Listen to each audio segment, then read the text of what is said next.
cuss her out? Why you ain't cussing her? I ain't finna do that to him. I'm just saying, bitch, stop doing that. You always doing that. Calling me here for what? You up. That's not no op. If you call me as soon as you call me. You didn't call else. Sorry, my op. Creep. That's why that girl hates you, because you made that girl get on national TV and embarrass herself. You should have told her that she was still in love with Santana, bitch, and she would never be feeling no type of way. That's up. Stop playing with people. Bitch, you playing a dangerous game. That girl supposed to have baby, bitch, you don't put her on TV. Get something to eat, you Bitch, please. I wish would, bitch. Not no more. The Atlanta skyline shined bright like a neon battlefield under the dark sky. The busy city life was nothing compared to the storm brewing in the world of love and hip-hop, Atlanta. This wasn't just another night of drama, parties, and small fights. This time, it was personal. It was Zell versus Saucy Santana. Zell, a man with a fiery temper and sharp words, stood in the middle of the room. His jaw was tight, his fists clenched, and his whole body felt like a ticking time bomb, ready to go off. Years of anger had built up inside him, and now the tension in the air was heavy. His frustration was right beneath the surface, waiting to explode. This wasn't just another argument for him, it was about family. And when you mess with someone's family, you better be ready for the consequences. Being in a relationship with you, and I had to accept them if I was gonna do that. So if y'all are part of me, I need to know who y'all is. But still, we're gonna go in on her. I'm not going in on her. I never said nothing to you. I didn't give you a definite answer. The things that you said about her. She don't know what I said at that brunch. I told her. Exactly. I told her she's seen it. So you should have been telling her everything. Just like the same way you came back and told me everything that she was saying about me. Across the room, Saucy Santana stood with a smug look on his face. He was loud, bold, and never afraid to speak his mind. He had built his reputation by being unapologetic, always stirring up drama. He had taken small jabs at Zell before, little insults meant to get a reaction, but this time he had gone too far. Saucy had started talking about Zell's baby mama.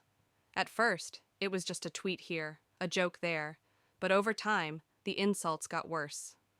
Saucy had no filter, and Zell's patience was wearing thin. But it wasn't just about the words. It was the fact that Saucy had crossed a deeply personal line. Zell's life was already falling apart, and he blamed Saucy for making it worse. He had tried to stay calm, to be the bigger man, but it was clear that Saucy didn't respect boundaries. The last straw came when Saucy's words pushed Zell's girlfriend to her breaking point. She was so overwhelmed that she ended up in the hospital, stressed beyond belief. The public humiliation, the drama, it had all reached a boiling point. Zell wasn't going to hold back anymore. He was going to make Saucy feel his pain. Zell stormed into the room, his eyes filled with rage. He didn't care about the cameras, the lights, or the people who might try to stop him. This wasn't just some petty argument.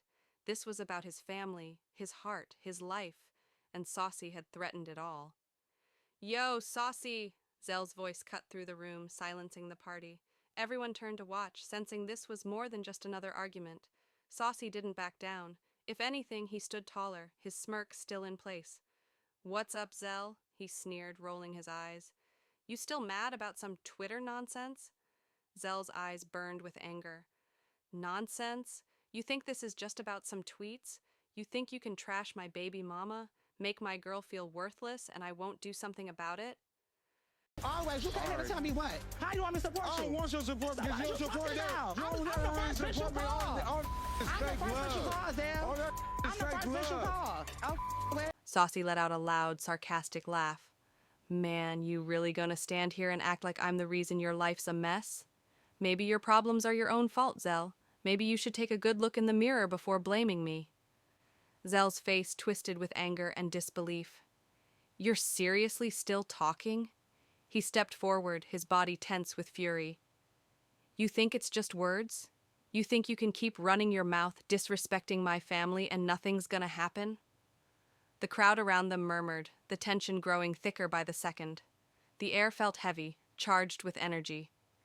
Everyone knew Zell had a temper, but no one expected him to lose control like this, and no one could predict what would happen next.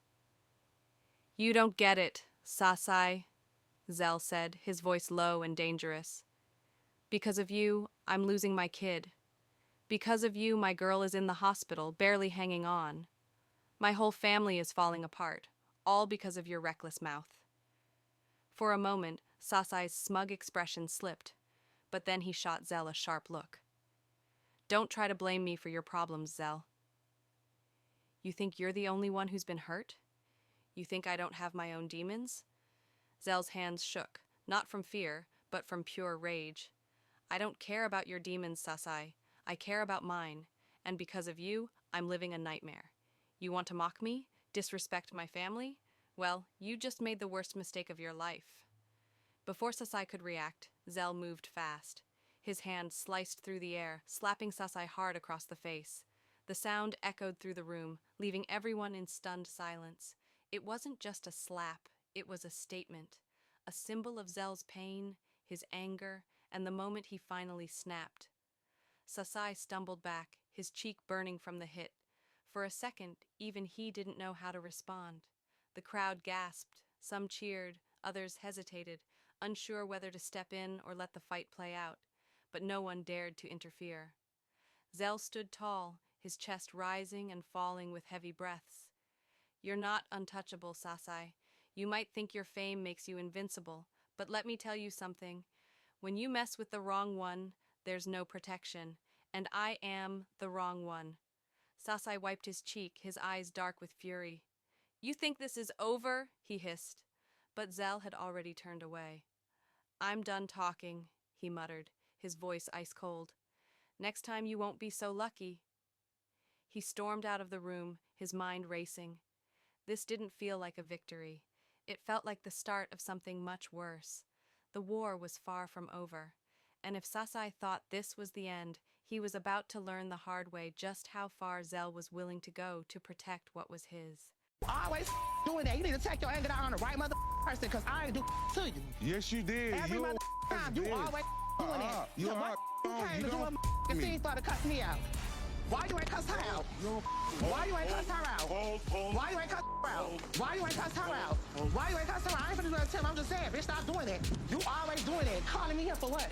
You That's not no If you call me soon as you call me. You didn't call else. Santana's emotional breakdown was real, raw, and deeply human. It was a reminder that even in reality TV, behind all the glamour and drama, the cast members go through the same struggles and feelings as everyone else. No one knew what would happen next for Santana and Zell. Would this truth push them apart, or could they fix their broken friendship? The emotional impact of this moment would play out in future episodes, but for now, all viewers could do was watch as Santana tried to make sense of his feelings.